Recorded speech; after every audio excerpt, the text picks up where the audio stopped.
নমস্কার। আবার চলে এসেছি আপনাদের সঙ্গে গল্প করার জন্য। নিশ্চয়ই সকলে খুব ভালো আছেন। তাহলে চলুন আজকে একটি শব্দ নিয়ে গল্প করা যাক। এই শব্দটি হলো অকাল কুষ্মাণ্ড। এটি একটি বাগধারা। এরই সমার্থক শব্দ হলো অকর্মাধারী, অপগণ্ড ইত্যাদি।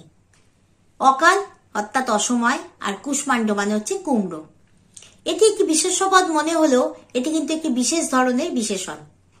অকালে জন্মানো কুমড়ো কোনো কাজের দেয় না, না যায় খাওয়া, না যায় কাউকে দিয়ে দেওয়া, একদমই অকেজো। তাই জন্যে আমরা অকেজো বা অকর্মণ্য কোনো কিছু বা কোনো ব্যক্তিকে বোঝাতে গিয়ে এই শব্দটি ব্যবহার করে থাকি। আবার হিতাহিত জ্ঞান শূন্য কোনো ব্যক্তির ক্ষেত্রেও কিন্তু এই শব্দটির প্রয়োগ করা হয়। যেমন দ্বিজেন্দ্রলাল রায় এক জায়গায় লিখেছেন যে নারী কি কাণ্ডজ্ঞান অকাল কুষ্মাণ্ড, মানে হলো কোনো কাণ্ডজ্ঞানহীন, বোধবুদ্ধিহীন এবং কোনো কাজের নয় এমন কোনো ব্যক্তিকেই বোঝাতে আমরা এই শব্দটি ব্যবহার করে থাকি। তবে এই শব্দটির উৎপত্তি জানতে গেলে আমাদের কিন্তু চলে যেতে হবে সেই মহাভারতের যুগে।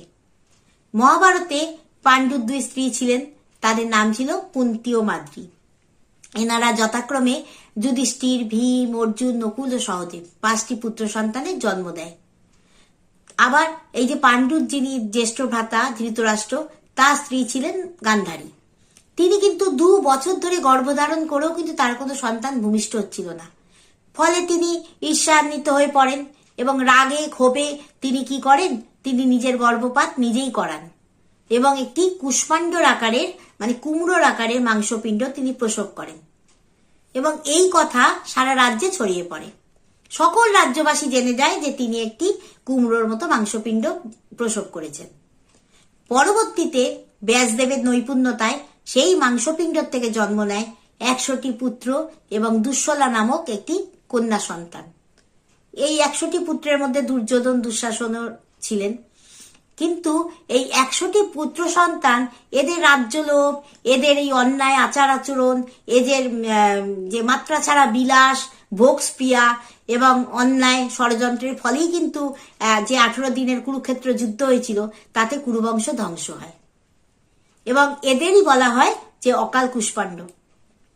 এবং এই মহাভারতের এই কাহিনীর বস্তুত এই মহাভারতের এই কাহিনীর অনুষঙ্গেই কিন্তু বাংলা শব্দ ভাণ্ডারে এই অকাল কুষ্মাণ্ড শব্দটির প্রয়োগ করা হয়েছে। তাহলে আর জানলেন যে এই অকাল কুষ্মাণ্ড কথাটি কোথা থেকে এসছে এবং কাদের ক্ষেত্রেই প্রযোজ্য।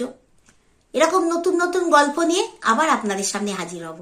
আর যদি আপনারাও কিছু জানতে চান অবশ্যই কমেন্ট করে আমাকে জানাবেন, আমি আমার সাধ্যমতো আপনাদের সেটা জানানোর চেষ্টা করব। আর কেমন লাগছে আমার গল্প সেটা তো জানাই হয়নি, কমেন্ট করে অবশ্যই জানাবেন কিন্তু যে আমার গল্প আপনাদের কেমন লাগছে। তাহলে সকলে ভালো থাকবেন। আজ আসি, নমস্কার।